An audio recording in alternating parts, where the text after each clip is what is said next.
Hey guys, Richard here doing my latest Star Wars book review. This one is for Book 2 from the Black Fleet Crisis trilogy, Shield of Lies, by the author Star Wars Now has only done this trio and got a bit damn this disappointing. So, good and bad things about this trilogy. Some good, a lot of focus on politics, etc., and some bad that it's just not as enjoyable a read as other books, etc. And yeah, love Book 1, really like the politics side of it, and Book 2 was really, really bad. So do well. I like the idea of splitting up into just 3/4 characters stories like on their own. So first you get Lando for about 100 pages, and he's got Lobot, C-3PO, and R2-D2 with him. Then you got Book 2, which is Luke off to learn more about his mother, and Book 3 is Leia with a bit of Han thrown in. And obviously Leia's is the more intriguing plot because of the continuing the politics side of Book 1. And yeah, it's probably the best part. So Lando's was alright, but it's just him, and the other characters trapped on this ship, like the only people on there trying to like survive it. That's pretty much it. Book 2, part 2 of it was Luke, and yeah, some good moments in there. The one Luke's with, concerned about Luke's use of Force, the Jedi actors just warriors for the Republic, etc. But it just didn't really go anywhere. Luke learns nothing more about his mother than he did before. Picks up a book about, well, a holobook of apparently the secrets of the Jedi and the Sith, which is obviously all fake, but it's an entertaining read for as little as we got of it. And then it just ends with him leaving with her to continue his mission. That's it. He didn't interact with our characters like he did in Book 1.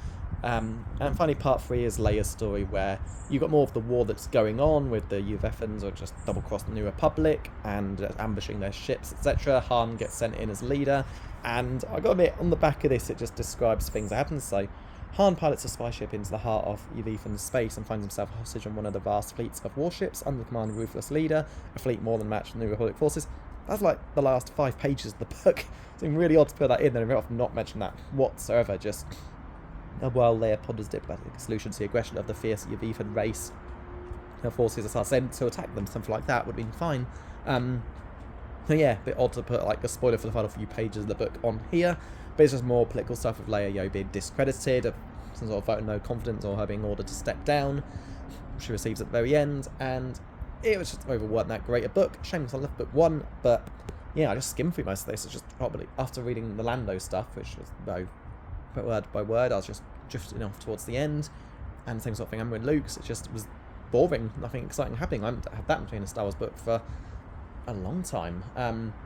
Even Fate of the Jedi from the era I never liked too much, at least was readable. So yeah, that's pretty much it for this book. So I'm hoping Book 3 will be different. So positives, the structure of splitting it into just Lando, Luke, and Leia's stories, the 3 L's.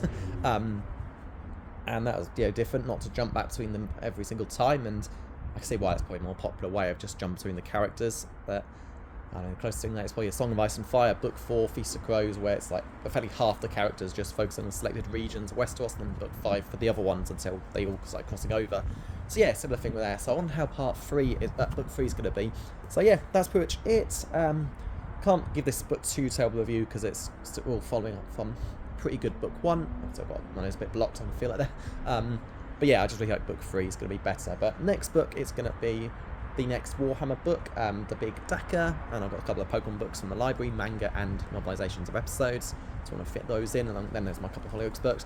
And yeah, hopefully, if all goes to plan, I'm receiving the Scouring of the Scouring of the Imperium, rather, Ashes of the Imperium, whatever the subtitle is, but no, the Scouring, and then Ashes of the Imperium, which is book 1 for the next Warhammer book after The Big Dakka. So I've asked for that for Christmas, hopefully I'll get it, but the goal has always been finish this, next Warhammer book, so I always read different series one after the other, then Book 3 of this. So by the end of the year, I'll be done with this trilogy, and I'll just have the original Han Lando trilogies, or adventures stories, if they're already trilogies, and then the actual Han Solo trilogy along with Scoundrels after.